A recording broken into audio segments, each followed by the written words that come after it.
Hey, it's Richard with Matthews Wealth Management. We're going to cover M2 money supply and Fed balance sheet for June 2022.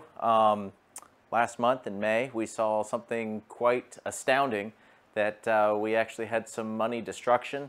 The Fed was selling its balance sheet, which obviously sells bonds back in, it pulls back dollars and destroys them.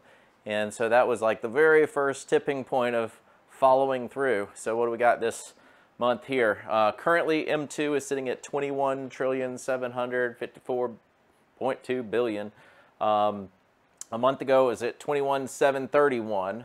So that's an increase of money supply of 11 basis points. What happened? What did we do? Like, that's the number that we track, right? To keep up with just how many dollars are out there in circulation. So we call this monetary inflation, and monetary inflation turns into price inflation, which is what all y'all know about. But well, we did 1 month and then we caved. We went right back to the drawing board. It's not as bad as the 25 basis points or the 33s that we were doing last year, but it's not nothing. In fact, that's 22,900 million more dollars floating around, so expect that price inflation to work its way through. That was just the last month. Year to date, we're up 44 basis points. In the last year, this is better, right? 6.5%. We were only at 20.4 trillion this time last year in 2021.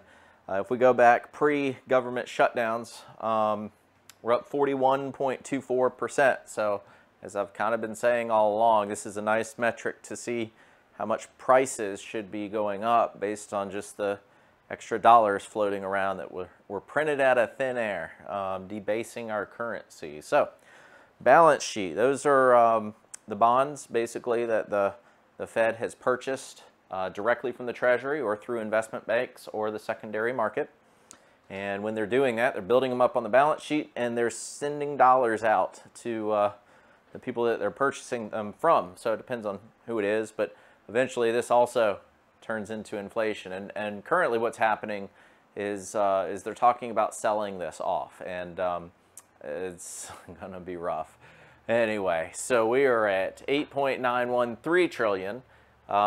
Hey, we got a negative. That's pretty cool. We were down -1 basis point.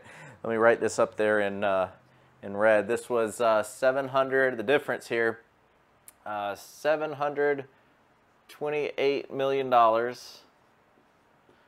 the month of June that the Fed went ahead and sold to reduce its balance sheet. So good, but by percentage, it's hardly anything, right?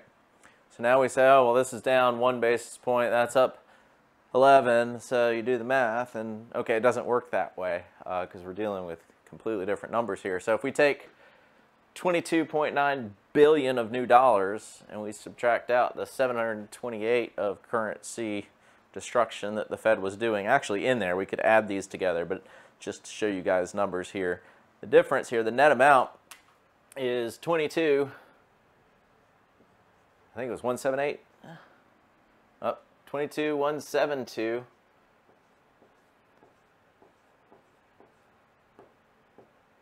So the net amount, if you were to subtract out that from that, that's a monstrous number.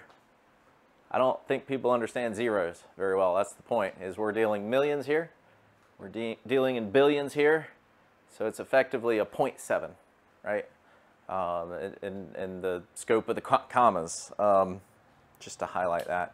We'll continue. 1.69 year to date, 10.34 in the last year, 113% since trying to recover from the great financial recession of no house left behind, right? That was what that was. Terrible lending policies and practices that allowed people to take advantage and put all the debt into different securities that destroyed a financial system, almost got it on the brink to illiquidity, and it locked up, and we bailed them out with taxpayer money and built that up to, I think it went up to about 6 trillion. We got it down to 4 before, started over. So how long before we do this again, right? That's the real question.